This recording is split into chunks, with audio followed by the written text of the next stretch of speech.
Not all superheroes wear capes. Some wear wellies. Wellies.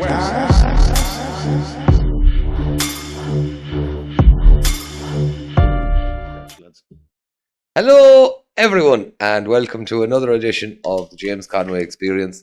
We have a man who done absolutely savage work over the past number of years and a number of years in relation to highlighting what's actually going on within the Irish state and within the Western world, really. He was good enough to come to us and help us out with crew and organisation for the Homesteaders Hoolie. He's an all-round nice guy, and ye have him livid. The general populace has him livid, and he's going to let you know what ye fucking are.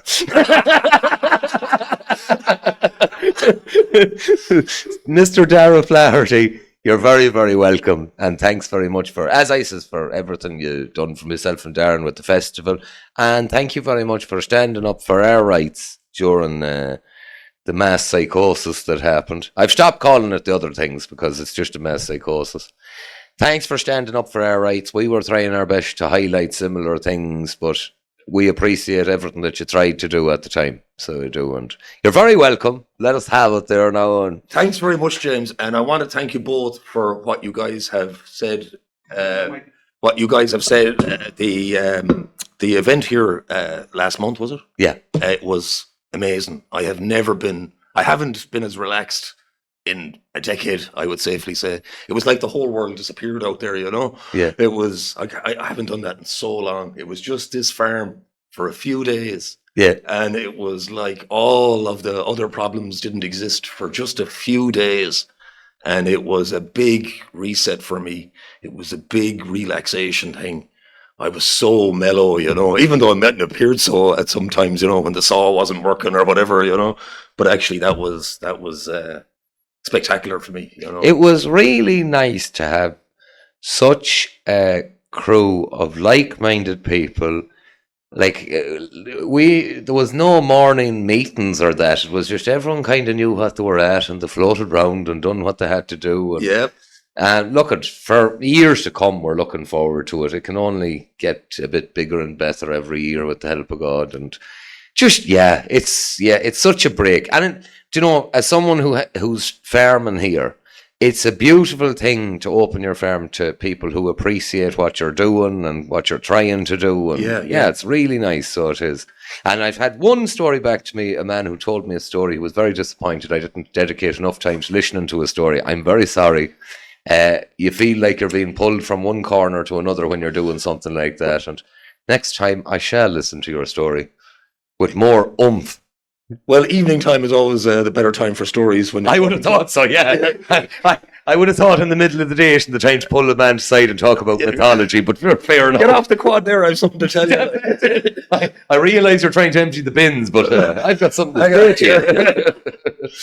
Yeah, it's Dara, where did your journey start? Because you're fucking, like, I won't call it activism or that, but you're on the scene for absolutely years, and you know, the whole right-wing thing, it's a great thing to fucking chew you up and spit you out at some stage, and they've done it with me, and they've done it with a rake of people. It's a rite of passage, you know? Yeah, it seems to be, and then you can build on that then. Once they've cancelled you, yeah, then everything you do after that, you can't be cancelled again. Yeah. You can only be cancelled once. And you get a really tight crew of people that kind of go, no, I know that fella, and I'm not taking this. I know who he is. You see, you're not entertainment to those people, the tight crew. But when you see you have thousands of followers looking at your videos and no one is defending you in the comment section, those people are there for entertainment. Yeah. They're not there for anything strategic. You're not worth the trouble of defending to them. They'll just go off and watch another video somewhere else rather than getting into an argument with some crazy lefty in your comment section.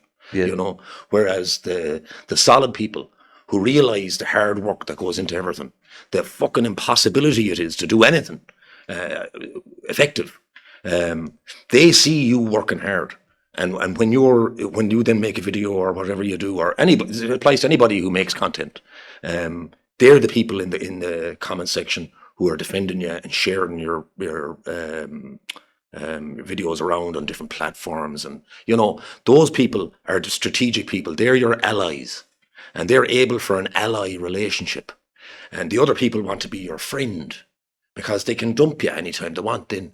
Or they can say bad things about you and say, oh, well, we'll just fall out so we won't talk. But if my ally betrays me, well, he might very well find himself in a fucking hole, mightn't he? You know, but friends can fall out with each other, and it's not that serious because they were just friends, you know.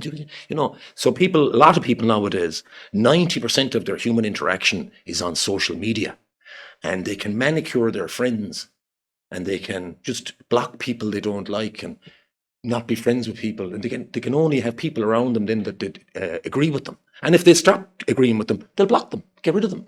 So then when they come out into the real world, that's the type of relationship they try to have with real people. They don't know how to have real relationships where you fall out with a fella rough in the morning and by lunchtime you're having tea together. They can't do that. They think you insulted my ego, so therefore we'll never speak ever again. Or if I ever have to speak to you, it'll be in terrible terms. Whereas I fall out with my friends all the time. I would be rowing with people. I'm known for rowing with my best friends. Like, you know, I had a garage for years and I was a mechanic, you know. And it's a kind of a rough trade, like, you know, it's you meet rough people in that trade, you know. So it can be kind of boisterous. So we'd often be rowing, you know, but at the end of the day, we'd sit down and have a pint, or we'd sit down and have a cup of tea or whatever, like, you know. Yeah. But you don't get that online. If you fall out with someone online, it's forever. It's over. You'll never see each other again, or it'll all be war forever. So they have these disposable relationships, and they think then when they come out into the real world that every relationship is disposable. But if you're a person who 70 or 80% of your relationships are real, then you go online, you're going, what the fuck is wrong with all these people?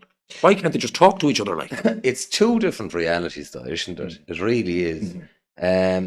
Just with reference to the last question, that you really came to my attention during the psychosis period, the 2020s on, but you had done a lot of work with regards to sovereignty and all that before that. Yeah. Sovereignty is the big one, all right. Yeah. This was an attack on all realms of the individual rights and of community rights, and, you know, you're probably at the same stage as me now where, like, I look at the general public now at this stage and I think, you know, there was a time where I would have laid down my life for what I would have called the people of Ireland. I still like Ireland, but I'm afraid the people of Ireland are not impressing me too much at the moment, so they're not. No, they certainly are not. They've become isolated and selfish, and they don't really care about much outside their own door. Everything is somebody else's problem. They bear no responsibility for the running of the state or the future of the nation. That's up to somebody else. You know, they don't see that it is their job to uphold the law. They don't see their role in the nation.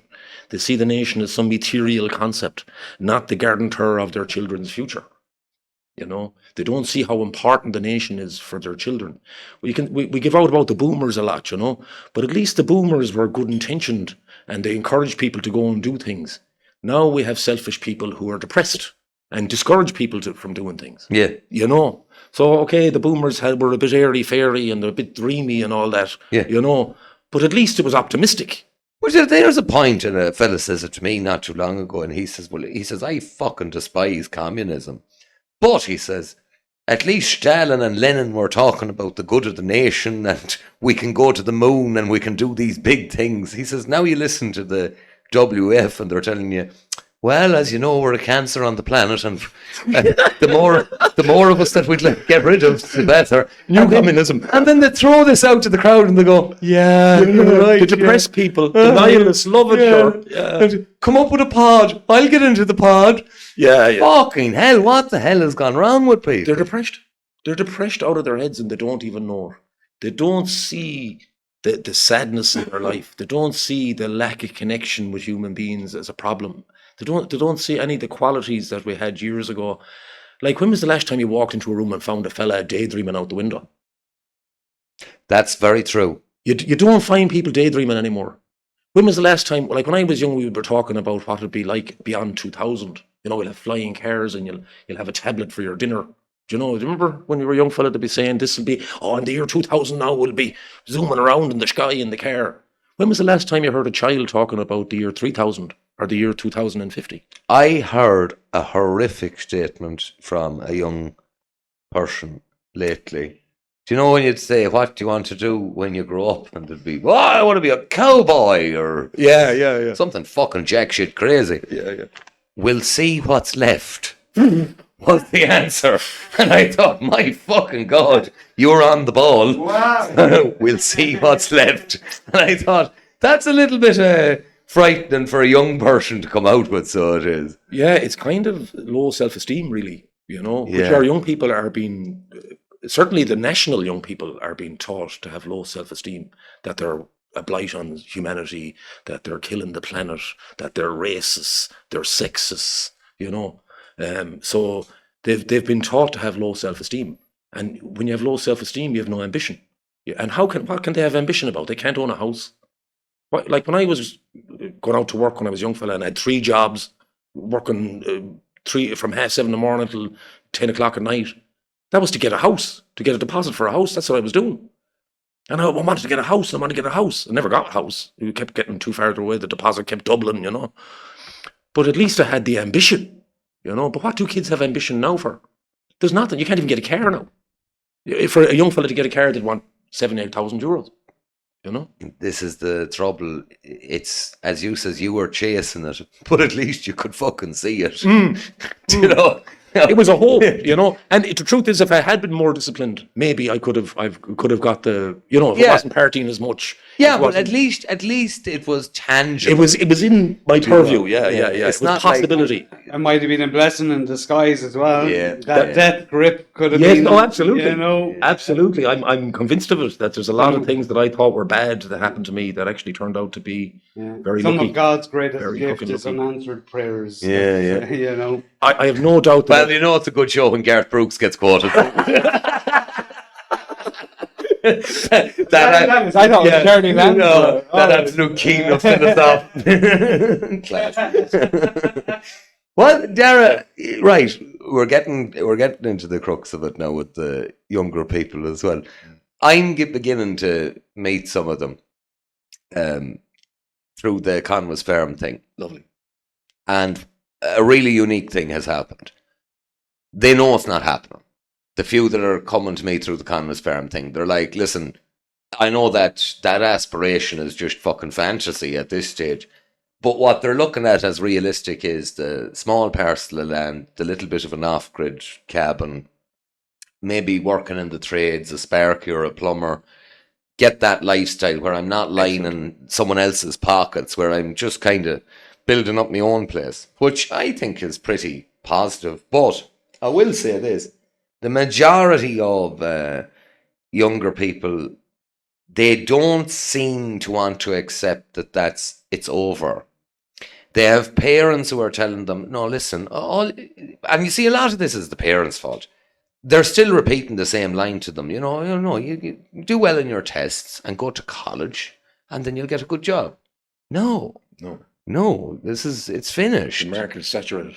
Yeah, because like China is the ultimate of this at the moment. You haven't seen the most qualified delivery driver in the world. Have you seen that? No. Oh, I did. I saw something about it, yeah. Oh, fucking hell. Hong Kong, I think a doctorate and I don't know how many PhDs with that. I don't even know what those things are. But anyway, this fella's going around on a bicycle with a little bag on the back delivering people's food. That to me is absolutely insane. That you have dedicated from 4 years old to possibly into your mid-30s educating yourself so you can go around delivering people's food. What a waste. What an absolute waste of your younger years. Well, if we take it back to Ireland as well, we're stripping human resources, doctors, dentists, lawyers, all these kind of upwardly mobile jobs from these other countries where you can get 10 or 15 grand together and come to Ireland to work as a Deliveroo driver, so we're doing this to other countries. We're stripping their human resources to bring them here to work as slaves and servants. Yes. Okay, they're slightly better paid than slaves, but the slaves had to have subsistence as well. Like, it was no good if they didn't have somewhere to sleep. Are they better?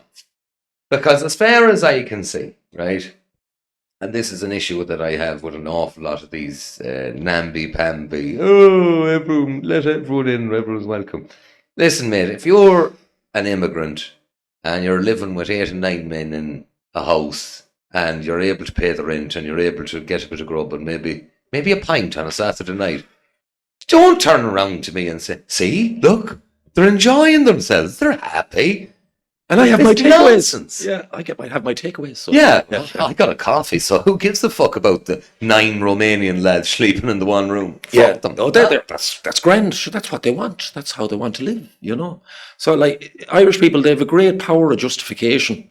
Do you know, there was a big problem with alcoholism in this country for years, and I think it instilled this power of justification in people, that any old shit that comes into their head, they can justify it, you know. Yeah. So, on one side, you have people saying they're what's this, virtue signalling. You know, that we're all great people and we're doing everything nice and all, we're doing the best we can. And then they're stripping human resources, the best human resources out of all these poor countries, bringing them here and using them as servants. And they're gardeners and waiters and chefs and cleaners and all. And it wasn't until, I'm old enough to remember when the lawyers and the barristers discovered that the plumbers and the carpenters were making more money than them. Yes. And that's when mass migration really kicked off, because the lawyers, the barristers and the doctors couldn't handle the fact that their plumber had a better house and a nicer car than them. And one way to fix that was to bring in loads of plumbers, carpenters and anybody else. Cleaners were getting £40 an hour back in the early 2000s. Cleaners, £40 an hour. I know, because I was paying one, you know. So when that started happening, if you add up £40 an hour, there aren't many lawyers on that kind of fucking money, at least starting off anyway, you know. So they saw this. Their cleaner was actually making more money than them. They realised, hang on, this is upsetting the status quo here. Hold on. How are they going to respond now when AI starts? Because the funny thing about AI is fairly well targeted on those white-collar jobs. Do you know what I mean? Yeah. We're just after doing a podcast there with Gart, Wolf Amos or that, and he's extensively using AI at the moment, and he just goes, you can basically fight any case with this. It has all the precedent on it. It has all the recorded cases from before. And he goes, look, he says, there'll probably be a position for a lawyer for some lazy book that really just want to win it. But if you get a good foreign chap who knows how to use it and you can ring up India and say, I want you to put a case together for this.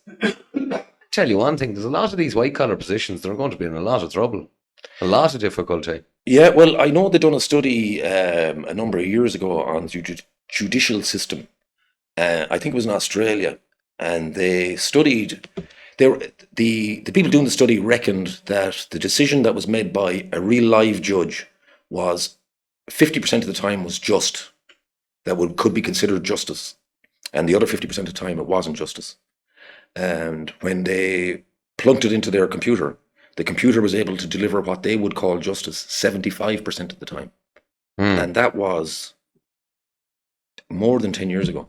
Well, there's a similar thing after being done in America now with cancer diagnosis. Oh, yeah. And the scans, the AI is beating their arse. Is it, yeah? Yeah.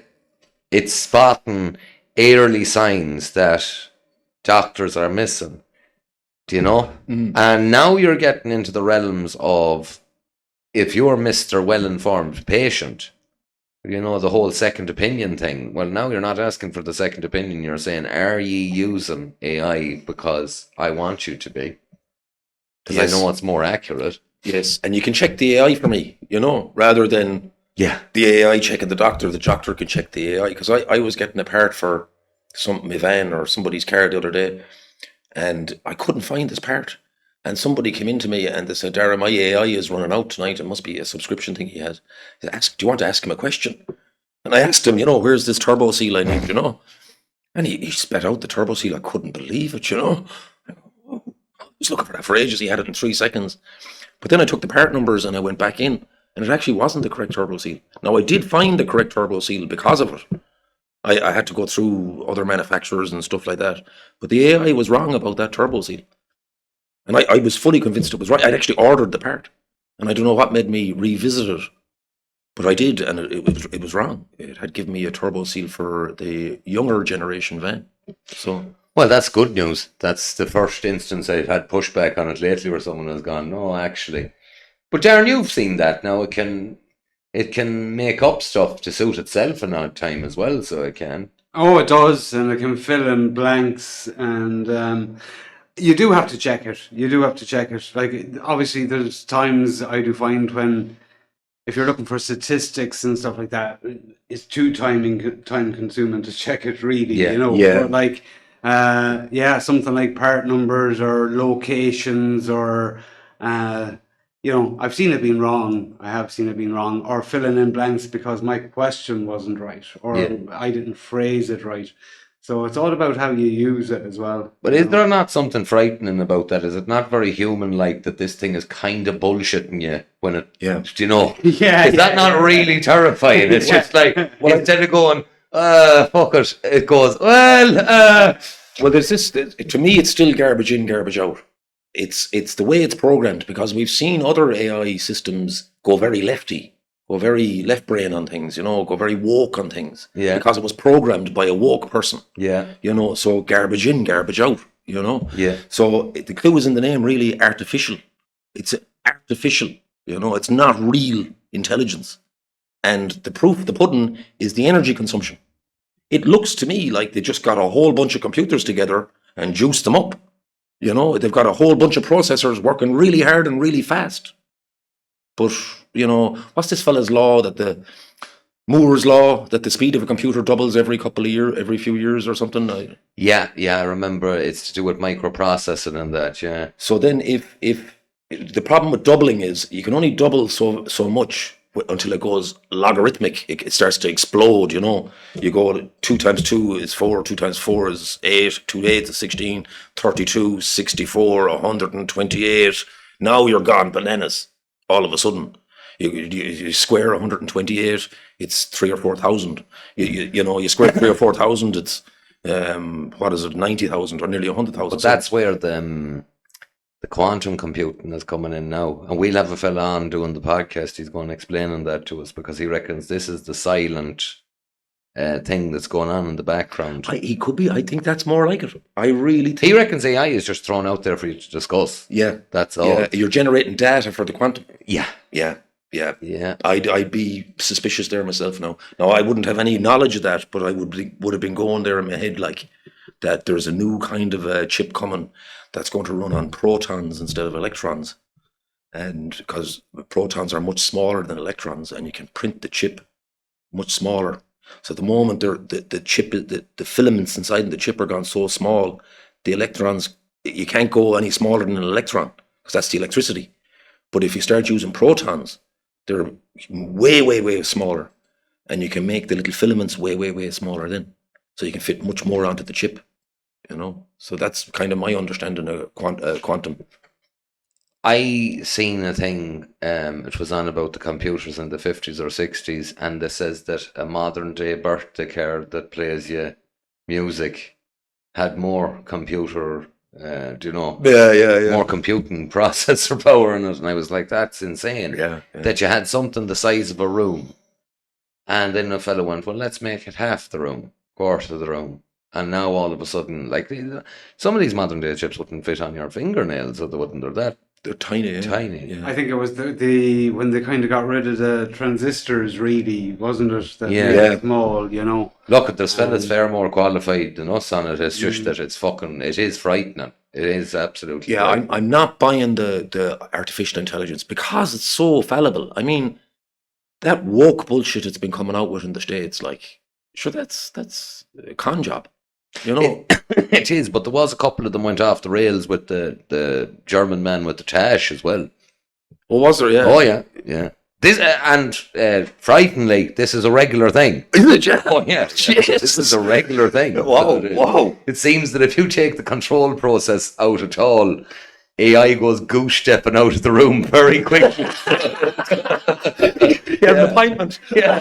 Fuck's sake. Fucking God. Like that villain feather tape coming out of the corner at you. And this is a regular enough thing. Yeah. Yeah, it's scary to me, all right, you know, and I'm kind of in denial about it. I won't use AI. I don't get involved at all, you know. Unless it's a turbo seal, in which case you just... I didn't do that. It was only the fella in front of me. I was on his phone, and he gave me the part number and he had to send it to me, the picture and the whole lot. And I looked it up and he was I thought I was right. I ordered the fucking thing. But you see, are we not coming very close to the realms where, as a society, they seem to have given up on national concepts? That's my opinion. But it's not a great opinion, but I look around me at the moment. In my opinion, a vast swathe of the population willingly took a harmful substance, willingly pushed it on their kids and their parents, and were quite content if you told them, don't do that, to see you marched off. They were quite content with that. They weren't going to go against it.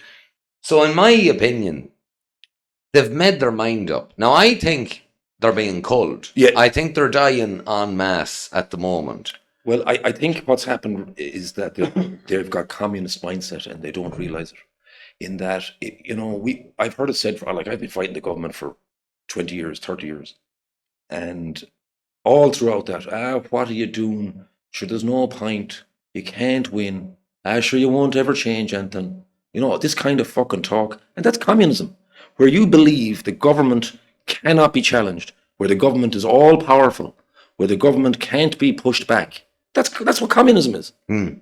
So you might not think it's right, but if you believe it to be true, then you think you're living in a communist state, and you behave as though you're a communist, powerless, getting walked on, getting stepped on. The nanny state is a communist state. Yeah. He's going to look after me. He's going to take care of me. They're going to mind me. My parents didn't think like that. Yeah. We were taught to read between the lines in the newspaper. My grandmother, I remember her telling, I said, why are you always reading the paper, Granny? Well, it's not really what's in the paper, Dara. It's what they're not saying. Yeah. It's what's between the lines. That's how you know what's going on. Yeah. And that was a big lesson to me when I was very young, But I can't understand how people cannot look at all media from the realms of propaganda and say, what is going on here? What are they trying to do? So anyone who's watching this show, I tell you, try and decipher it. What you'll find out is it's just two fuckers in a cowshed fucking shooting the breeze. It doesn't matter. But you should try to decipher what is going on here. Why is their show stifled? Why, if I subscribe, do I not get a notification about that one? Why is that going on?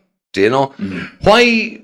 And they can do this on YouTube. Why is there 4,000 something subscribed to that channel, but only 1,000 or 2,000 has watched last week's episode? What's going on with that? Those people would rather believe there's something wrong with me and you than is wrong with the government. Yes. Because it's easier. There's no responsibility there. Yes. If they believe that there's something wrong, I'm a far right. He's far right, that fella. You don't have to listen to anything he says. Yeah. I can just go back and listen to the government in my peaceful life, and I don't have to take any responsibility for the horrible shit our government does every day of the fucking week. Yeah. But isn't it a lovely pat on the back, instead of looking in the mirror and saying, something, I'm a bit of a coward. Instead of saying that, what you say is, no. Them lads that were annoying, they're all locked up now because they're stupid. I'm clever. I was really smart. I was very clever. He didn't play the ball. He just better off play along, get along. Yeah. You can't do anything about it anyway. Yeah. You'll never win against them fuckers. No. Oh, where's Leo Varadkar now, huh? He's out in America. Good luck, Leo. Bye-bye. You big fucking weirdo. Yeah. He's dead right. He'll have 3 pensions. It's this, and he won't fucking come back to Ireland. No, not at all. But I see these justifications all the time, and it's hilarious to me, especially older people. Older people are wonderful for this because, it's a conversation that has to be had or that, and get someone in their 70s or that, and they say, sure, why would you be going against it and get along? You could turn around to them and say, do you know something? I can't think of any situation where I go 70-something years and never rebel against anything. Fuck me, you're pathetic. Yeah, And they don't want that conversation. Because I had great respect for the older people of years ago. Because the vast majority of the older people from years ago are that they had lived in very hard times. They had reared families. Yes. They had you know, they had brought this state, in my opinion, from a position of, let's say, abject poverty or that, into a more modern situation. And a lot of them had travelled abroad and brought home a few pound and done it. I had admiration for them. Massive. I don't know. I'm running out of it now. Do you know? I used to think they were better. I never thought, this is one that really bothered me. I never thought there'd be a population of older people in Ireland who would willingly go along with the idea of young people not being able to go to a nightclub because they might get sick. I thought the older people in Ireland would have said, hold on a second. Fucking hell, fair enough, there's a disease. I don't think there was a disease.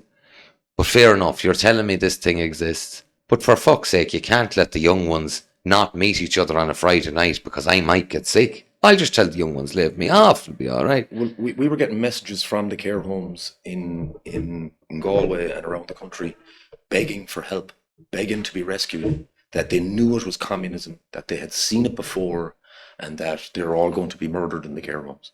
So these are the messages that we were getting during the lockdown. I got, I tell people Antifa are over. Antifa don't exist anymore because most of them listened to us and didn't take the vaccine. And it was actually an Antifa member who rang me in Galway. His mother made him ring me because she worked in a care home in Galway and Tuam. And they had no deaths for 2 years. For the year prior to the fake psychosis, whatever you want to call it, and the first year of the fake psychosis while we were waiting for the poison. They had no deaths of any cause. Yeah. And within 2 weeks of the rollout, there was 12 people dead. Yep. In one care home. Yeah. And I got stitches on my face outside Dáil Éireann over that. I went to make a speech outside Dáil Éireann one evening. After hearing the story, I was in bits after an Antifa fella rang me. And so I knew it was sincere, because for him to swallow his pride and talk to me like that, it was a big deal, you know. And how do you feel when you look around the right now and you see all of these characters that me and you knows done jack fucking shit when this was going on? They done jack fucking shit. And now they're fucking going around waving flags, fucking making speeches, the whole lot. I'll tell you one thing, it's frustrating to me. It's very frustrating to me. What happened? You went through the full lockdown. A lot of you got all of the fucking injections was going. You went through that period. You were quite comfortable with it. Then you waited until the entire country was filled with foreigners, and then you waited until it was safe to go out, until it was somewhat popular. Yeah. And then you say, now's my time to shine. Now's my time, yeah. Woo! I was always against it. I used to say it. Fuck off. Yeah, but you see, we're making this mistake that, you know, it's a communist idea that we're all equal. We're not all equal. There is a hierarchy. There is a hierarchy of people. Some people are good at administration. Some people are good at building things. Some people are good at breaking things. That's me. Some people are good at all kinds of things. And I feel like if we were to divide ourselves into those groups and concentrate on that and everybody stay in their fucking lane, or their group stay in their lane and do the thing that they're good at, you know, like a lot of these people, they have no courage. They couldn't afford for their comfort to be to risk. They wouldn't take a risk of a public order charge. That's all the people were getting arrested for during the lockdown. Yeah. Public order charges. The Garda were illegally using public order charges to arrest people for health and safety breaches of some sort. It's crazy, like it's absolute insanity that the legal system was used that way, but it was.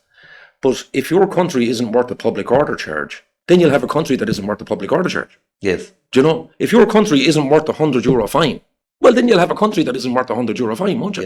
Yeah. You know? If we're not prepared to take some risk, like, it's not even that the people that were arrested during the lockdown were committing crimes. They weren't committing crimes. Mm-hmm. They were just getting arrested by tyrants, because that's what tyrants do. Tyrannical governments use police forces to arrest the people that stand up to them. Yeah. And instead of cheering along the government, they should have been encouraging and cheering along the people that were getting arrested. How many people have you heard lately been locked up for a television license? None. Fuck all. Yeah. And I'll tell you why. Because en masse people are refusing to do it. Yes. Yeah. En masse. And they know if we put one fella away, we'll have to put two fellas away. And fuck it, if we put two fellas away, we'll have to put 20 fellas away. And by the way, the prisons is filled with people who have committed actual crime. Yes. and we're a bit freaked. Oh, And I've said this, same with the what's it called, the road tax or that. Fair enough. A lot of people be on about the test. I actually think the test is a good idea. I do. The MOT is a good idea, but the NCT is a joke. No, I honest to God think you're dealing with a society now where they are so unclued into how anything mechanical actually fucking works that it's not a bad idea for a fella to go to Lamp and say, is this person going to kill themselves or someone else? I don't disagree. That's not what happens in your NCT. That happens in a DOE test. Well, that's the one I do get the van. All right, it's a very good test. There's a network of established businesses all over the country with the finest test equipment in the world, all over the country, family-run businesses, small businesses all over the country, and they do a far superior job of testing the vehicle than the NCT does. Mm-hmm. And the only thing really I noticed as a mechanic, because that's my trade, since the MOT came in, or since the NCT came in, people used to come in years ago for services and get their brakes done and get this done. Now they come in for the NCT and that's it. And the car's driving around with ball joints hanging out of it for the rest of the year, like. Yeah. And even the NCT people tell you that once you drive out of the building, they make no guarantee of safety. Yeah. And the simple fact of the matter, if you look at your NCT test, it'll tell you about the imbalances. Yeah. Yeah. So if both your shocks are gone, it won't fail. If both your calipers are gone, it won't fail. That's a fact. You can bring a car with 2 broken shocks into the NCT, it'll pass. Provided there isn't oil pissing out of them. Like, if the oil is completely gone out of them and all that's left is the spring, they'll pass. But that's an interesting point. Or I'll take that on board, because what you done was remove the personal responsibility for the. Yeah. There you go. But you bring that into a DOE. The DOE fella will find it. Yeah. The DOE lads, that's a quality test. Well, thank you for correcting me there, because I was on the wrong path there. Yeah, no, you're correct. Yeah. Yeah. It's just a money making scheme. Yeah. It's another contractor money making scheme, the NCT, that is not worth the money you're paying for. Oh. And it's depriving these other businesses that invested millions and millions of euros into test lanes for their garages. They're all over the country. You ring up any time you get an appointment. You know, okay, sometimes there's a bit of a waiting list or whatever, like, it depends. But you have options. You can ring another fella and go to him. I've had some interesting moments lately, Dara. I'm sure you. Yes, you have. My parents pulled me to one side a week or two ago. There's talk now that the grants, if you're in receipt of a pension, that they're going to take your subsidies and grants, that you're not going to get these European subsidies and grants, that you're getting a pension, that's enough for you. And me mum and dad pulled me to one side, because when I started out here, I says, I don't ever want a penny of a grant or a subsidy. Good man. Because I says it won't exist. And they says, what? And I says, I'm telling you, they want you dependent on it, because then when they take it away, they're going to prevent you from farming, because you'll have created a system that's non-viable without the grant. Full of regulations. So we came to the arrangement, whatever they were on, I says, keep it, get your holiday. I don't want it. Because if I start getting used to it, then how in the name of fuck am I going to run a business without it? Yes. And lo and behold, a week or two, they pulled me over, and of course I don't read the print media anymore. They had seen this article and they says, oh yeah. Didn't think that was going to happen, but there it is. There it is. Yeah. They've turned the small farmer into a form filler. And I have a mate there now, and he had to buy a laptop. Now this fella can't use a phone, and he had to buy a laptop so he could do a course on giving cows injections with something. Yeah. And he can't even turn the fucking thing on. And if he doesn't do the course, he won't get his money. Let me put this to you, and it'll make me very unpopular. And I like farmers. I get on with farmers the whole lot. Me too. But hasn't it become a fucking pathetic creature when you're letting some shit house at the other end of the world tell you if you can have hens or pigs or not? How do they get? How the fuck do you take a 6'4" grunter that used to split you in two on a football pitch and say, oh, and by the way, you can't have hens unless you get an inspection? And he goes, okay. What, have you got a form for me to fill out? Yeah. Ah, Lord. What have they done? Money. Oh, money. God. Yeah, the fake money, you see, you can print as much of that fiat currency and just dangle it in front of everyone all the time. And they just keep eating it up. But I'm telling you, Dara, I remember there was a scheme years ago, I think it was called AEOS, AEOS or something. It was something along the lines of that. And it was for fencing. And I never forgot, I was working in a place that sold steaks and stuff like that. Yeah. Wooden steaks, you mean? Yeah.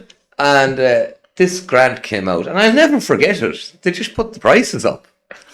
That was it. They just put the prices up. Oh, the grant is out now. Yeah. And anyways, all the farmers, do you have the AOS steaks? Oh, yeah. They're twice the price of other ones. Like. Yeah. And they bought them. And I thought, this is insane.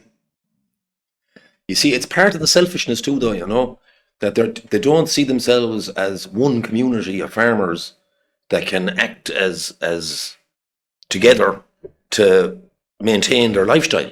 There'll be 1 or 3 or 5 or 10 of them big fellas that'll go along with the Europeans, and then they'll outprice the other fellas because they don't have the same overheads as the other fellas. Yeah. Do you know? So then the other fellas have to take on the AOS or whatever scheme it is to compete. Yeah. You know?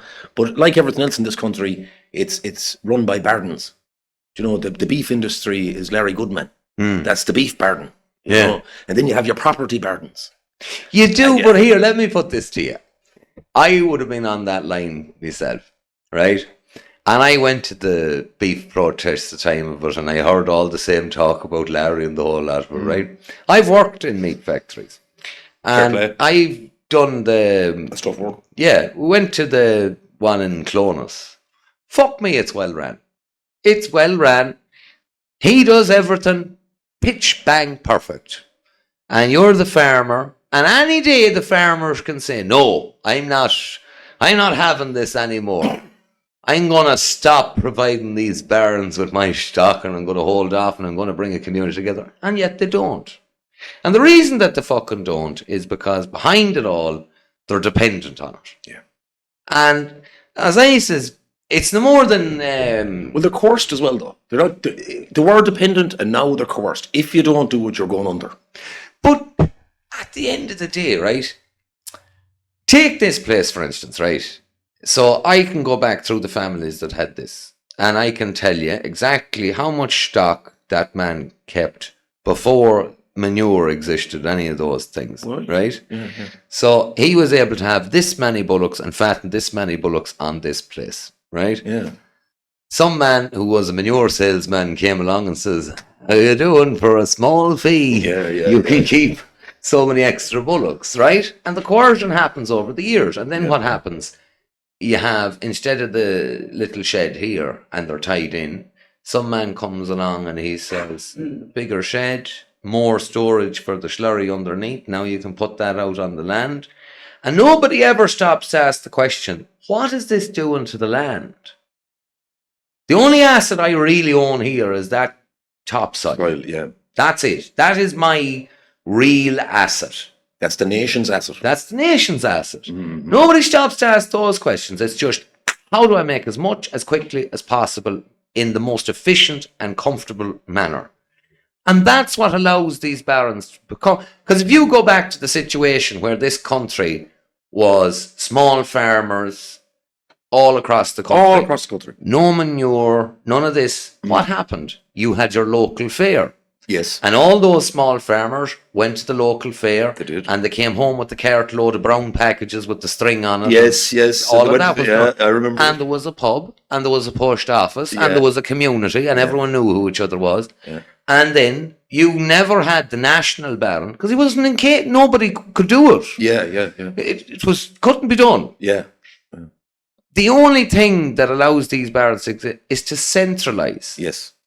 So when all of these farmers got together and thought, instead of having 17 fairs in Sligo, we'll have 2 marts and we'll do it every week.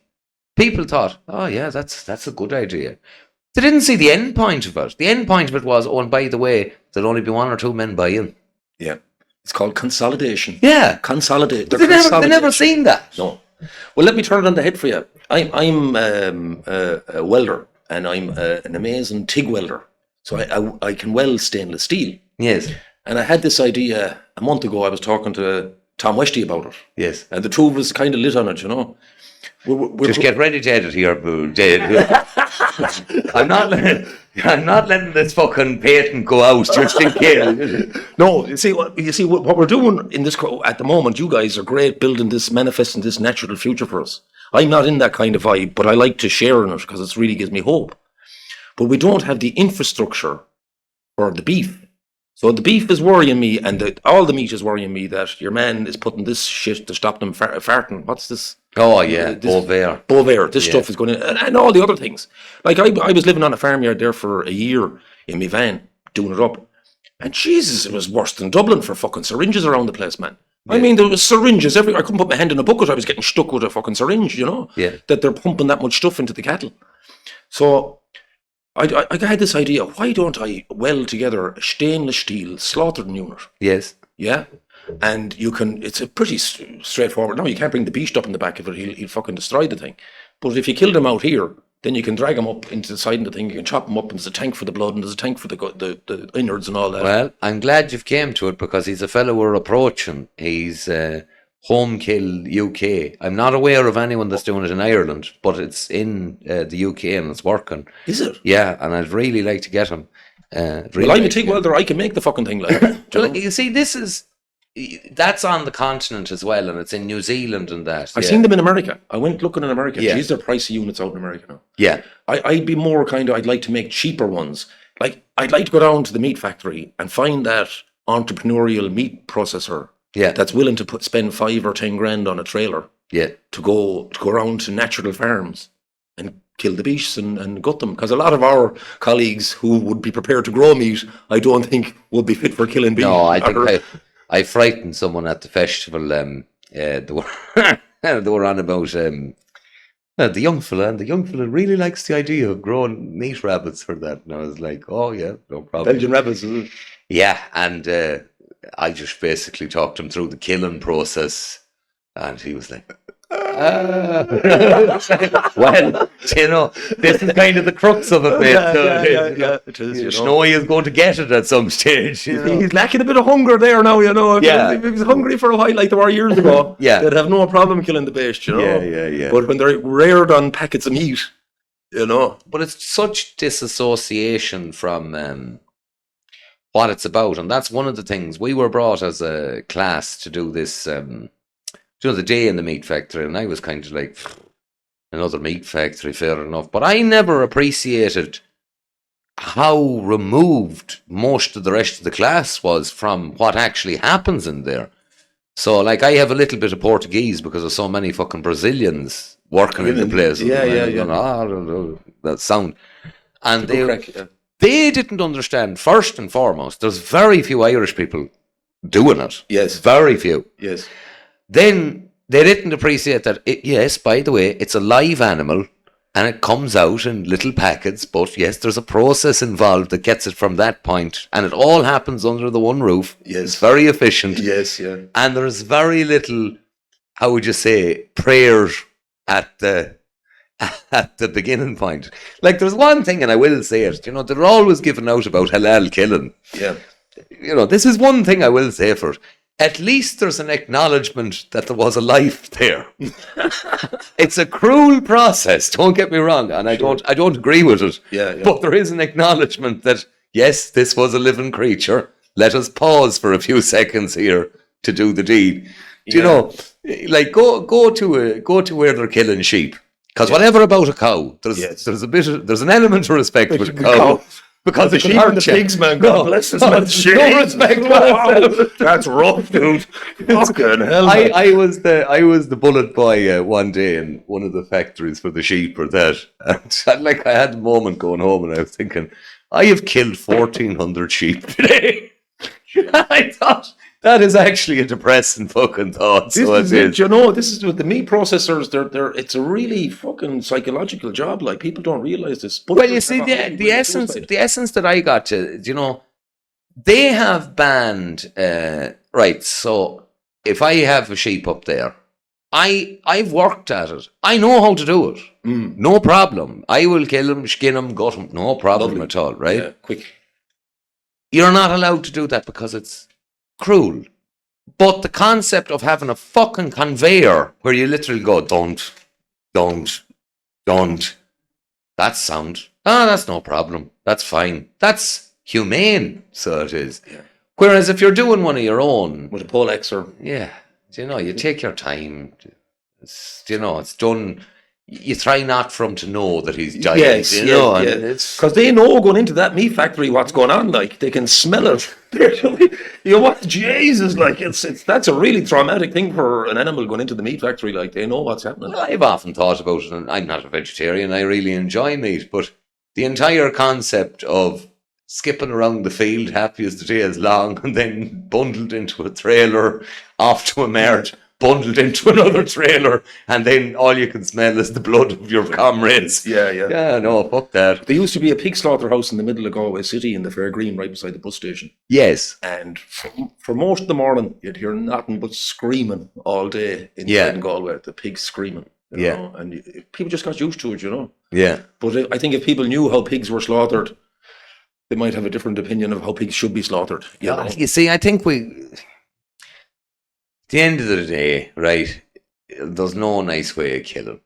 There's no nice way of killing. There's nicer ways, though. But they're slower.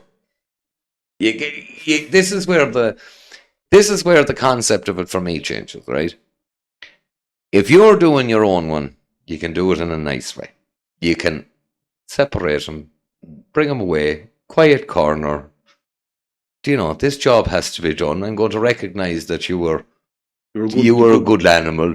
I'm going to perhaps cover your head that you don't see me coming with this fucking item. Do you know what I mean? There's a nice big bucket of food now. Yeah, that's right. Yeah. Give a last meal. Thank you very much. Want a cigarette?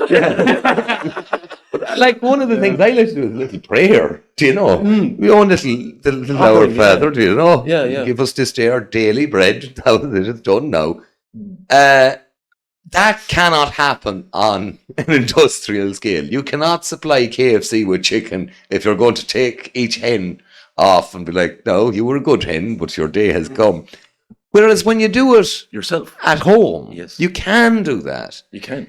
Do you know? Like I do often have a hen up there, and poor old devil, she's gone past laying and she's getting there, and you're just kind of like, well, tasty. There's a bit of grub on you, it's all conscious. Well, I nearly ate that cockerel you have out there. I know I'm on the Listen now, I bear no responsibility for this. If you have 36 acres and you park beside a fucking hen house, don't give out about the cockerel, for fuck's sake. Just because he says, where's the quickest point to the kitchen in the morning for me coffee? It's probably beside that hen house. Get up there near the kettle. But let me look at that idea of the halal slaughter, and I think it was very clever on Muhammad's part and very clever on our government and Western government's part. Even in times of peace, Muhammad kept his warriors in and around blood and slaughter. Yes. And even in our country, blood and slaughter is kept away from you. Yes. You don't know about death. You don't learn that chickens have to be killed and cows have to be killed and that it's a bloody mess, and so people have this kind of sanctified or sanitized view of another thing is that it's a very important aspect of their religion that your family is doing sacrifice. So when they have the festivals, Eid and whatever the other ones is, they actually want to get involved. Yeah, this is a taboo subject in Ireland as per se, but I've been approached because I'll be honest about it, I've worked in enough meat factories where I've met Muslims and stuff like that, and they're looking to be out. They're there for the kill. They want to be part of it, all the rest of it. That is something that if they find out you're a farmer, they will ask you. They will say, can we come and do the kill? Yeah. And I'm not going to say it's because they're inherently cruel or that. I think it's the fact that it's a sacrifice for their family. They're doing the sacrifice. The food is going to be consumed by themselves. And I try to get this through to people, or that there's an awful lot of people, they talk about Muslims and Islam and all that, and they're very ill-informed on a lot of the subjects of it. Sure. this is like one of the things. I've had man-to-man conversations about the place of the lady in the home and all that. Let me tell you something. When them lefties actually begin speaking to people, their minds is going to be fucking blown. Yeah, because it's a different outlook. It's a completely different outlook. Can you see how it creates two different societies, though? Of course it will. When slaughter is in your house, yes, or slaughter is removed and you get your meat in a packet. It's two different kind of minds altogether. It is, but you see, I've had I think it was PR, we were on about the subject of paganism and stuff like that. And I said, I would have viewed the Irish society as a stronger society pre-Christian. I would have viewed them as a stronger society. I don't think Christianity gets you well set up for the warfare that might well be on the way.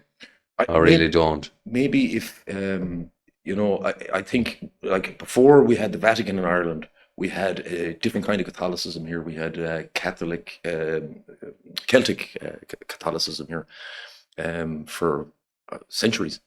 And the Romans never got here. No. And really, to me, it's not the Roman Catholic Church, it's the Catholic Roman Church. Yeah. And in Ireland, so I count myself as a Celtic Christian, yeah, a Celtic Catholic. I am a Catholic. Yeah. I found my faith again, must be 7 or 8 years ago. I was a militant atheist for years. Yes. And I was good at it. Yeah. And I was trolling. And I was all these kind of things for years and years. Yeah, yeah. And then I found that biologically, I was very scientific, very kind of engineered, and I'm an industrial engineer. And there's a golf ball sized portion of your brain back here. And under MRI, the only time it activates is when the person engages in prayer or spirituality. Mm-hmm. So for me, and this golf ball size portion of your brain will be a certain size depending on how much you use it. Yes. So I felt like I was wasting a portion of my brain. Yeah. And that I needed to give it a chance. Yes. And to see, does it connect to something? Is there something else that my atheism, my rationality in that sphere of science and rationality and engineering, Am I missing something? Why did this thing evolve? Yes. Why is that there? So that's opened me up to just spirituality. Well, I'd be similar. I believe in a creator. I fervently believe in a creator, and I think one of the great things that science will do is prove it beyond reasonable doubt. They're falling into I have friends who are very scientific at the moment, and they're falling into the realms of simulation theory and prompt theory and yes, all of these things. And I just laugh and I said, it must be a bit of a bitch to fucking spend 40 years being an atheist and then to go, oh, by the way, it's a simulation. Well, who created the simulation? Fuck you. Stop you.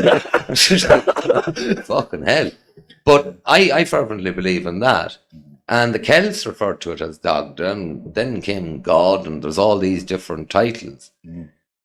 Why spend time arguing about it? That's the bit to me. And you see, the essence, I think, of Christianity, there's a big difference between the words of Christ and what this priest tells you about him. Because if you think of Christ went into the temple, seen they were changing money, turned over all their fucking tables and ran them out of it and fucking knocked down the temple and then rolled it again. That's the story. But they don't like that story. What they would prefer to tell you about is when he turned his cheek. However, when he turned his cheek is a mistranslation. Turning your cheek was the height of disrespect at the time. So when he was saying, what do you do if someone strikes you? You turn your cheek. It means you give them the height of disrespect and you move on about your way. Well, that's a different. Saint Augustine talks about righteous anger as well. Yeah, he talks about hatred as saving your life. That there is use for these things. Like, I don't think love will save your life, but I know hatred will. I know anger could. Anger has saved my life a load of fucking times. If I didn't have that. How do you think Saint Augustine felt on the shores of North Africa, looking back at the empire just burning? He had tried to warn them, and he had said it so many times to them. There's too much decadence. As a society, you're growing weaker. And then I think he found himself in North Africa at the time of the fall of Rome, or that. I don't know much about St. Augustine at all, I have to say. I just discovered this recently. I don't know who I was talking to. But I'm trying to recall who I was talking to, but anyway. But Was it a priest out here? No, it wasn't. No, it was not, you know. But for me, you know, I was fortunate. Actually, it was a Croatian man I had met who opened me up to spirituality. He now lives in Kyne, and he's a great guy. And he actually fled Croatia because the authorities were beating down his front door to vaccinate his child. Now, this is long before. He said the hinges, he could see the door hinges were starting to give on his door, and it held. And the family up and left and came to Ireland to hide from medical doctors trying to vaccinate his child, who was called Dora. My name is Dara, and his, you know, so he was, oh, Dara, you know. Anyway, he opened me up to spirituality again. But one of the things that made it possible for me to open up was that he said to me, never let anybody tell you who God is. Yes. You know, and I thought that was very powerful, you know. And actually, in Catholicism, the Roman Catholic Church isn't the church. The people are the church. The Catholics are the church. And where any two men convene in Jesus' name, that's the church, you know. Yeah. So that's communion, you know. And for me, communion, okay, there's going up to communion and receiving the host, but one of the most powerful experiences I had religiously, or Catholicism, was in Limerick at the Latin Mass during the lockdown, and to see hundreds of people defy government, defy authority, to defy everybody, and go to Mass on a Sunday, and to be so respectful. And in that Latin Mass, it's not like traditional Mass. It's very traditional, but it's not like the other Mass that we're used to, you know, where people are looking at everybody coming in the door, who's at Mass, and they're looking around, and there's a bit of gossip. It's not like that in the Latin Mass at all. Everybody is very intent on the priest, and very intent on church, and there's nobody looking around, there's no chatting going on, there's none of that. Like, and it's a real a bunch of people coming together in the same mindset. I think there's something powerful about that, you know. And I certainly felt something exhilarating in I think it was a Jesuit church actually that the bishop had taken over, the Latin Mass bishop. I can't think of his name, but he was a good, strong man, Father Bob Buble or something. I can't remember his name now, but he was an inspiring man, and it really solidified. You see, I was worried that even though I was spiritual, the reason okay, Catholicism is the tradition of my ancestors, but I found myself that how do I know my morality is moral unless I have an objective standard to measure it to, not my own standard. So if I'm just wandering around spiritually thinking that I'm doing good and bad, or bad, or whatever, these moral debates I'm having in my head, I have no objective standard to judge it by. But when I take on board the 10 Commandments, which is actually the basis of all law in all common law jurisdictions, so people tell me they don't know the law, but if you know the 10 Commandments, you know the law. It literally is that simple. There's acts of law, which man makes, but the law was prescribed by God through the 10 Commandments. And it may not be everybody's cup of tea, but it is how our country was set up. It is, and it does a very important thing too, that I think, I won't say I despise them, but I'm very disappointed with the modern age priest. You have something there that's incredible, and your attempt at that is to kind of frolic around and fucking prance around and not be a figure of authority, and just a dick. Yeah. The modern day priest is a dick. So he is. He's not, how would you say, filled with the fervour that he should be at all. He's ashamed, and they're on the back foot. I remember we went to the cathedral in Longford because they wouldn't say Mass, you know, during the lockdown. And we actually went to speak to the bishop. And fair play to that man now. He came and spoke to 10 or 15 people at once. We went to his house. It was next door to the cathedral, you know, and knocked on the door, and he came out and actually stood. And he didn't get an easy time. But he still stood. No, he wasn't a strong man. And it wasn't God's teachings that you give up mass because the government tells you, you know. But that's what he was doing. And he really took it on board, you know. But to see a bishop, or he was a high-ranking priest anyway, to be so kind of weak in the face of government tyranny, and so weak, it was really disturbing.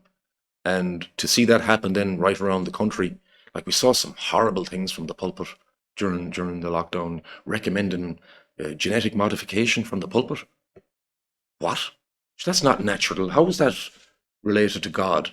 God had no hand actor part in these crazy chemicals. You know, either he believes my genetics. Where was the priest who says this is an act of God? It's probably a punishment. And who are we to question him? Because that would have been a very easy biblical, case to put forward. Is to say, listen, I've been telling you for years, you're acting like heathens. Here's your punishment. Well, he mightn't have been precisely correct about the punishment at the time, but he was actually correct. No, he would have been incorrect, but biblically he could have stood by that. But it was the way we were treated was the punishment rather than the virus. By allowing our government so much authority over our lives, in our homes, in our schools, in our workplaces, on our farms, where did people think it was going to go? Where did you think it was going to go when you let governments tell your children they can be boys and girls, they can change sexes? Do you know, what did you think was going to happen? Well, I'll be what do people think it was. I did not win friends or acquaintances during that period because I was just a pretty thick ignorant ass. If someone said something, I just went, no. That's the way to be, though. You know? I mean, you have to be thick with these people. They have all these nice intentions. And they gather together and they validate their nice intentions as being good people. But sure, the world is full of good intention. Do you know that? But it's also full of horrible, horrible, dangerous people. Power-hungry megalomaniacs, perverts, deviants, Satanists, chaos merchants. The world is full of that stuff. You know, and if we don't, okay, we can have good intention, but we didn't win the battle over chaos. We didn't win the battle over the forces of darkness in this world. When did we as a nation forget the word no? It's a very simple word. It's a very powerful word. And you just need to mean it. Is to say no. You know, when somebody says, well, you need to wear a mask. No. You don't need to explain yourself. You just say no and you move on. How pathetic had we grown as a nation that grown men were willing to buy chicken coujons in order to get a pint. Do you know, what man stood at the bar that time and said, no, just give me a fucking pint? And if the person behind the bar says, well, no, you have to get your chicken coujons. Like you know, you have to put it that way. Imagine this, and it's your uncle or aunt or whoever it was that was a big impact on your life died, and there was a funeral, and there was only so many allowed to go, and you says, no, I'm going to that funeral. I don't care. What's going to happen? A team of Garda are going to come and remove me? I doubt it highly. Well, what happened? The families turned on them. I had friends who went to their relation's funeral, and because they weren't wearing a mask, their own families turned on them. They said, oh, get over it. You killed them. They were accused of killing their relation with COVID because they didn't wear a mask. And you probably gave them COVID. That's why they're dead. Yeah, but we'll probably finish on this thought. I'm having conversations now with members of my family who I just told, don't take that. It's poison. And at the time, they thought you were a dickhead. But now you get the kind of thing of, no, you were right. Is there anything I can do? And you kind of tell them about this detox thing and all that. But I don't know if it's going to work or not for you. I hope it does. Definitely, yeah. Some of the stuff I've looked at here, the bromelain. Yeah. Bromelain is amazing. Yeah. I look like a pregnant woman with skin, you know, this glowing skin. That's how I looked when I was on the bromelain. But how can you justify the position? Imagine if there's an older person in the house and you were the person who says, push it. Oh, yeah, no, you need this. And then all of a sudden, they clip it, they're dead. And there isn't, what were we talking about earlier with Wolf? The coroner won't even look at them now. Yeah, that's right. Do you know? Yeah. You're not going to think to yourself at bedtime, do you know, I might have actually talked out Larry into killing himself there. How the fuck do these people exist? But these people are sitting across from each other at the dinner table, and their wife and daughter has changed colour, and they themselves have changed colour. They're gone yellow, they're gone grey, they're filling out VHI forms, they're filling out BUPA forms, these health insurance companies. I'd ask people, you know, consider, how many times have you made an insurance claim prior to 2020? And how many health insurance claims have you made since 2020?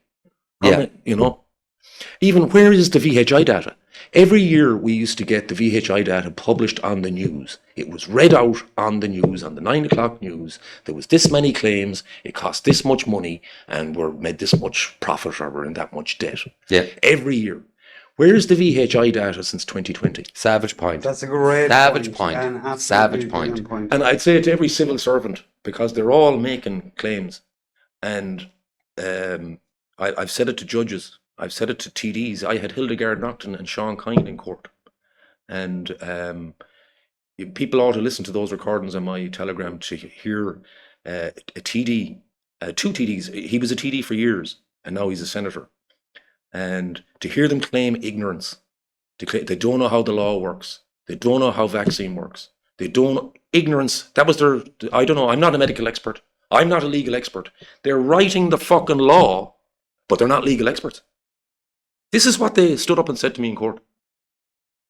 It's fucking disgusting.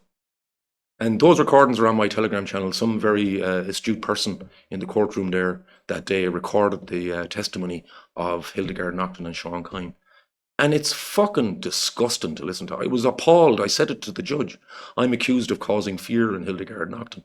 I said to the judge, just by one answer, her ignorance of certain facts, I said, I'm terrified. The implications of what this person has just said means that thousands of people are going to die. Yes. I'm standing here in front of you, terrorized by this person. Now, you know, rather than some concept of fear that may or may not be real, you know. It's the same. We were on a radio show. Well, I was on the radio show, and your man, because I was basically saying immigration is going to be, you know, it's going to be a terrible, terrible problem. And he goes, well, what would you say that you're spreading fear? And I started laughing. I said, you spread a fair bit of it yourselves during the pandemic. Now, I haven't been on the same radio show since. I think that was the line that hurt. You know, Truth. it is true. And you see, there's one radio show in particular, and I used to love it. It was nostalgic for me. It was always on. I'm not going to glorify it with advertisement. Sure. It was always on in my house growing up. And it was the local one to hear. And there were the two characters, and there was the bit of jibing going on. Yes. And ho-ho. Yeah. And then over the years, it was just a constant. If I went out to see mum and dad in the morning, that show was on. Yes. And then one day, the jibing was on. You got your jab, such a fella. Ho, I did. We'll be out dancing soon again. And I thought to myself, no, never again. I will never, ever. But these two men who were nostalgic for me, that as I said, you know the concept of a happy place. They were part of the happy place. Go back to that breakfast table. There we were having our eggs and these two fuckers on in the background, and it was funny and all that. They had to finish that run of glory in my life with trying to coerce older listeners into your family and your loved ones, you know, into something that they hadn't a fucking clue about. Neither of them, you know, the plea of ignorance. I've listened to them enough over the years to know, do you know, very funny men, not much going on upstairs, if you get me, but great characters. Yes. And yeah, that was it for me. But Pfizer could be considered the Nigerian prince of pharmaceuticals. Yes. They have 108 convictions for fraud. Yes. So our government got into bed with 100, at the time it was 81 convictions. Yeah. So since the lockdown, they've got 30-something more convictions. Yeah. Pfizer. This is while they're injecting people. Yes. Pfizer are still receiving new convictions for fraud and false claims about their products. Yeah. And the Irish government seems not to have mentioned this to anybody. Well, you see, this is another aspect of it, that you have so many people who are afraid to speak about things like that because they think, oh God, there could be legal implications. Absolutely no one will bring you to court when there is a fucking myriad of examples of why they should not be bringing you to court. And the Irish public can't get their head around this. I did an amazing, well, not amazing thing, but it was an amazing situation to be in. We revealed a corruption case close to here that I remember. it was so extensive and so blatant. Mm-hmm. And I was at a public meeting, and one of them came up to me and says, "You'll be hearing from my lawyer." And I literally laughed in her face. And I says, "I can assure you, I won't be." Your lawyer is going to tell you, shut up very quickly. Let's hope this never sees a law room ever. But I'll tell you one thing, as your lawyer, we're not bringing it to a law room. I'll tell you, we're not bringing this to court. Well, let me double down on that for you. You know, when they convict me, Hildegarde and Sean, we're all going to the High Court. You're coming back to court. That judge told you that day that you wouldn't have to come back to court again. Well, you don't have to go back to the district court. But if I'm convicted, you will be going back to the circuit court. Yes. And that's going to be a fun interrogation because I'm getting better at this stuff, you know. Yeah. I'm getting better. And let's see you give those answers of ignorance to a High Court judge and see what a circuit court judge. Ignorance is no defence. It's no defence at all. Yeah. Well, I asked her. Kick it into the second hour, guys. Yeah, But, let's all have a cup of tea. And it was perfect. But, you mentioned Telegram. Are you anywhere else? Oh, yeah, I'm on Twitter. I'm Dara O'Flaherty on Twitter. I'm Dara O'Flaherty on Telegram. I'm Dara O'Flaherty on YouTube. Yeah. Now, as usual, I'm going to be hard to find. People tell me they can't find me all the time. I know, yeah. It would probably be your court cases and stuff that come up when people go looking for you. And the government has printed 42, Grok found 42 articles the government has printed about me. And if you read them, oh my God, the stupid things, how bad it makes them look. Yeah. You know, I was up for, black toast and tea. Do you remember that? I advised the judge one day, you know, she was saying, Mr. O'Flaherty, do you not think, you know, you might get a vaccine, you know? No, Your Honour, I had black toast and tea the first day, and then I had 7-Up on the second day, and it has a 99.96% survival rate. Yeah. Black toast and tea does, you know? Yeah. So, this is what they printed in the fucking paper. Like, they actually printed me outside Leo Varadkar's house in the Irish Times holding a big sign with the survival rates of COVID-19 for all the different age groups and the possible cures that are listed here on this thing. Ivermectin. Well, I don't know if ivermectin's on this, but I had quercetin, I had bromelain. You can see the picture in the Irish Times. So actually, the only time the survival rates of COVID-19 were printed in the Irish paper was on a big poster I was holding. And the fella who printed in the paper didn't read the fucking poster. His head was that far up his arse, he didn't actually read what he was printing in the fucking paper. Or they were doing the whole guilty by ignorance thing where... No, it wasn't. There was no reference to the poster at all. It was just a picture of me holding the bloody thing, but you could read it in the photograph, you know. So if you go back and read these articles, show me what I was wrong about. Show me the fact I got fucking wrong, you know. You've been found resoundingly to be correct, and the truth of the matter is, unfortunately, the majority of the population has been hoodwinked, and they're going to do what a population who has been hoodwinked does. They're going to deny being hoodwinked and just carry on regardless. Yeah. But look, on behalf of myself and Darren, thank you for attempting, trying. Thank you for organising rallies and organising protests. And I don't know. Well, I was more the producer. I was the fella that on the day let it happen, didn't let anyone block it, didn't let the cops block it, didn't let the Antifa block it, didn't let anybody else block it. But there was other people who were on the phone night, noon and morning, I mean all day long, with hundreds. He could get 100 phone calls in the day. And it was largely David O'Reilly who created that juggernaut that went around the country informing people. I had been arrested a number of times trying to hand out flyers myself, and it just wasn't working. And Dave O'Reilly put that together more so than I. He was able to do the groundwork on it that I couldn't do. I'm not a great people person. People annoy me. A lot of annoying people annoy me, and I let them know, you know. Yeah. Whereas David can handle that because he's reared a number of kids, you know. So I haven't, you know. So he's able for that, you know, in the ear the whole time, you know. But he actually pulled together a network of people all over the country, and locally run and independent and determined and unfazed by stupid shit they say in the media, and were really only concerned, were measuring themselves by the standard of their peers rather than some other remote crowd somewhere else, you know. Yeah. And they were more concerned about what the people they knew and loved thought of them than what somebody was saying on social media.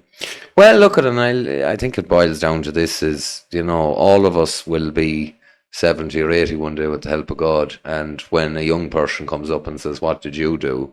At least you can tell them what you done. Well, I can show them on my face. Yeah, and I said it at the time, you know. That case is still going on. Still haven't been convicted. So it's 6 years now, I think. Is it 6 years since they gave me these stitches? And I beat 4 of the charges on the day in court. Imagine lying in a prison cell with 6 stitches in your face, blood all over the fucking place, in hospital for 7 hours, and your man reads 6 or 7 charges, and he was apologising, Dara, I'm sorry, there's just a couple more to go, and he reading the 6 or 7 charges through the fucking peephole of the door. I mean, my fucking face, bits like, well, it wasn't just my face, like, I was all over, like, it was mangled, like, inside in the fucking cell. But it was 5 minutes before the shift change on the Garda station, so they kicked the fuck out of me, then they went off doing coke in the nightclub. And the new shift came down and found me in the cell, and were like, oh my God, they went fucking nuts, you know, ambulances and the whole fucking lot, like, you know.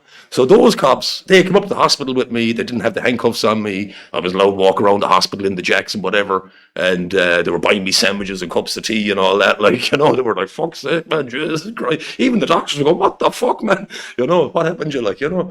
So I think my appeal now is on the last 2 charges is I'm convicted of calling the Garda who gave me the stitches a Nazi. Right. What the fuck, like? He gave me stitches, man. You know, it's bullshit. You can call anybody you want a Nazi, apparently, you know, but that's not a crime in Ireland. But they had to convict me of something on the day, or it would have been false arrest. And they still needed to keep me in the poor place, you know. So we'll get to the false arrest yet, you know. Well, thank you for receiving stitches on all of our behalves, and just thank you for just being a good person over the last couple of years. As I said, there's been plenty of people who'd, you know, it's the nonsense, it's the whole right-wing echo chamber, and fucking this guy is not actually the nice guy, he's this, that, and the other. And I think the podcast will clear that up for a lot of people, that you were just someone who done your damnedest, tried your best. So you did. Well, I think there's a lot of people out there who don't have the courage to do the kind of things that me and others do. I'm not the only person like me in Ireland who respects sovereignty, who understands that they can't be harmed, that if someone tries to harm me, I have the right to harm them. Yeah. If someone tries to kill me, I can kill them. If someone tries to hurt my family, I can hurt them, or anybody connected to me, which is what the law says. Yeah. If you go into the acts of law, the non-fatal offences against the person act of law, it's clear in there that it provides for a person to defend themselves from anybody or any organisation, you know. So that's all I was doing. But other people don't have the courage to do that. They don't understand sovereignty because they have communist mindset. They think the only way out of this is to negotiate with the all-powerful government. Well, it's not. It's not the only way out of it. There's plenty of ways out of this. You know? Well, let's dive into them on the Patreon. Let's do that. That's it. Well, let's do that. So tune into the Patreon for the actual ways out of this. God knows we're not fucking telling you that on YouTube. Thanks very much. Thanks, Dara. Cheers, guys. Fair play to you.